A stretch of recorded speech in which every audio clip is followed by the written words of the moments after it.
সুপ্রভাত সকলকে। আজ একটা মেঘলা দিন, আর আজ আমি তোমাদের সাথে শেয়ার করব আমাদের জামাই ষষ্ঠী কেমন কেটেছে। কি সুন্দর বৃষ্টি স্নাত সবুজ পাতা ফুল ফ্রেশ হয়ে এবার চা খেয়ে নিই। মা আর আমি চা আর দুটো বেকারি বিস্কুট নিয়েছি, ভীষণ ভালো লাগে। এবার কাজে লেগে পড়ি। এই যে কচুরি বানাবো, তার জন্য পুর ভরে রেডি করে রেখেছি আর পায়েসটা বানিয়ে নিয়েছি। তারপর এবার বাদবাকি যে কাজগুলো আছে আমি সেগুলো করে নেব। এখানে ঝুরি আলু ভাজা বানাবো, তাই জন্য আমি আলু কেটে ড্রাই করে এই যে ভাজতে শুরু করেছি। এই যে ঝুরি আলু ভাজা, বাদাম ভাজা, কারি পাতা এসব দিয়েছি। তার মধ্যেই মামুনি আর আমাদের জামাই প্রবেশ করেছে। এই যে এখানে ওরা রয়েছে, আমি ছবি নিচ্ছিলাম। আর এদিকে আমি চিংড়ির পুর ভরা পটলের দোরমা বসিয়েছি। তারপরে ওটা শেষ হয়ে যাওয়ার পরেই আমি জলখাবারের ব্যবস্থা করেছি। আর যে ছোট্টখাট্টো নিয়মগুলো করা হয় সেভাবে তো আমাদের জামাই ষষ্ঠী নেই, তবে খাওয়া দাওয়া হই হুল্লোড়, একটু জামাইয়ের নামে পুজো দেওয়া, এগুলো করতে তো কোনো বাধা নেই। আর মা খুব পছন্দ করে এগুলো করতে, তো তাই জোগাড় করে দিয়েছি। আর মা আমার বিয়ের আগেই বলেছিল যে আমার তো একটা মাত্র জামাই হবে, আমি এগুলো করব। তো আজকালকার দিনে এই খাওয়া দাওয়া হই হুল্লোড় সবাই করে। আর যারা বলে যে এগুলো হ্যাপা আমাদের নেই, করি না, তারা নিতান্তই কাজকে হয়তো ভয় পায়, তাই জন্য এসব বলে। কারণ আমার মনে হয় যে ঠিক আছে, জামাই ষষ্ঠী তো কোনো ঠাকুরের পুজো নয় যে না করতে পারবে না। এই হই হুল্লোড় মজা এগুলো করতে তো পয়সা লাগে না। হ্যাঁ হ্যাঁ, হয়তো একটু সেই দিনটা অনেক খাটনির মধ্যে দিয়ে যায়, কিন্তু বলুন তো এই সব দিনগুলো কি সবসময় ফিরে পাওয়া যায়? তো তাই জন্য এই একটা দিন হোক না একটু স্পেশাল, সবাই মিলে একটু আনন্দ করে খাওয়া দাওয়া, তাতে তো সমস্যার কিছু নেই। যাদের অসুবিধা আছে বা এত রান্না করতে পারে না, বলা তো নেই কোথাও যে একদম পুরো 20-30 রকমের পদ রান্না করতে হবে। সে তার সামর্থ্য অনুযায়ী, তার ক্ষমতা অনুযায়ী, তার শক্তি অনুযায়ী রান্না করে জামাইকে খাওয়াবে। মূল কথা হচ্ছে হই হুল্লোড় মজা এইসবই তো, তাই না? তো মা এখানে বরের নামে পুজো দিয়েছিল, তো সেই একটু ওই হলুদ ধাগাটা বেঁধে নিল। আর এখানে একটু আশীর্বাদের ব্যবস্থা করা হয়েছিল, সেই আশীর্বাদ করা হচ্ছে। তো মা পুজো দিয়েছিল ওর নামে, সেই আশীর্বাদ চলছে এখন। মা বললো আমি একটু আশীর্বাদ করব, একটু ধান দুর্বার ব্যবস্থা করে দিবি। তো আমি সেগুলো করে দিয়েছিলাম, সব রেডি করে দিয়েছিলাম।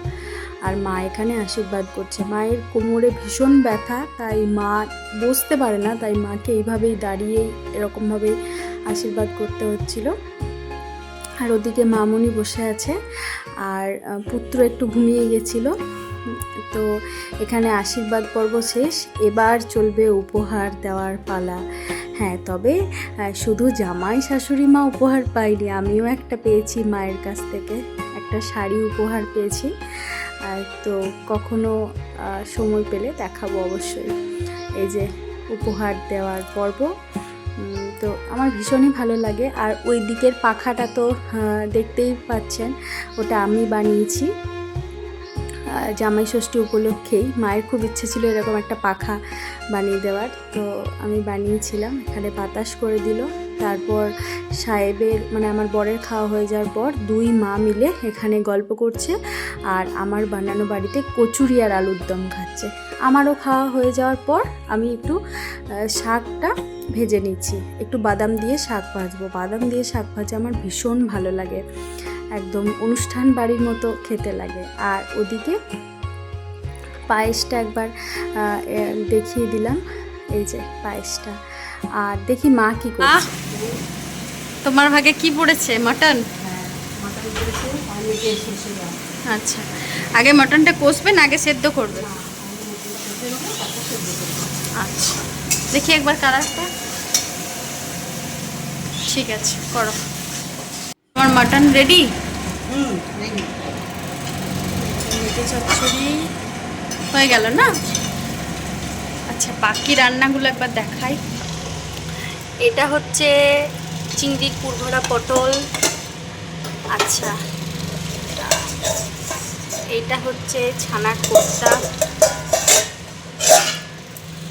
আচ্ছা, এখানে রয়েছে ভাত, আর বাকিগুলো আস্তে আস্তে দেখাচ্ছি। এবার চলো দেখাই জামাইয়ের জন্য আমি একটা মেনু কার্ড বানিয়েছি। এই যে এই ছোট্ট বইটাতে আমি মেনুগুলো লিখেছি, আর জেল কালি দিয়ে লিখেছি বলে একটু ছাপ পড়ে গেছে, তো এই যে পড়তে পারা যাচ্ছে একটু একটু। আর এটা আমি বানিয়েছিলাম, ওর ভীষণ ভালো লেগেছে, সেইটার রিভিউ আমার আর নেওয়া হয়নি। আর এই যে খুব শর্ট টাইমে বানিয়েছি। এবার আমি দই মাছটা বসিয়ে ফেললাম, আর ওদিকে মা তো মাটন বানিয়েছিল, মাটনটা এখন হয়ে গেছে, একটু কষা কষা করবো বলে রেখেছি। আর এই যে থালা সাজিয়ে দিয়েছি। আমি বলে দেবো কি কি মেনু ছিল একটার পর একটা, আমি চলো বলে দিই। পমফ্রেট ফ্রাই, ভেজিটেবল কাটলেট, মাছের মাথা দিয়ে মুগ ডাল, দই মাছ, ছানার কোপ্তা কালিয়া, চিংড়ির পুরভরা পটলের দোরমা, মেটে সর্ষে, মাটন, চাটনি, পাঁপড়, পায়েস, মিষ্টি, দই আর জল। ব্যাস। মাথা চুলকায়।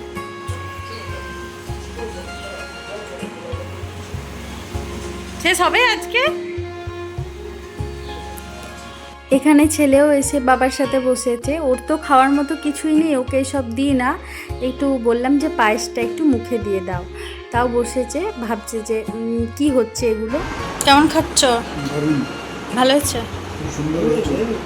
ভালো হয়েছে? কি কি ভালো খেলে? খুব ভালো, সব আলাদা করে কিছু বলা যাবে না, ভীষণ ভালো, খুব দারুণ, দুর্দান্ত, ফ্যান্টাস্টিক। এই যে বড়মশাই সব খেয়েছেন, ফাঁকা প্লেটের একটা ছবি নিতে বললেন, তাই নিলাম। তারপর খাওয়া দাওয়ার পর একটু গল্প আড্ডা সেরে সাহেব মামুনি বাড়ি ফিরে গেছিল, আমি ছিলাম। তো আমি আর মা বললাম যে আমরা এবার একটু রেস্ট করব। তো আমার ছেলে আমার মামার ভীষণই ভক্ত, তো মামা ওকে নিয়ে গেছিল, আর ও ওখানে একটা বড় গামলা পেয়ে ভীষণ খুশি, মামার সাথে খেলছিল। তো ব্যাস এভাবেই কেটে গেল পুরো দিন। সবাই জানিও ভিডিওটা কেমন লাগে।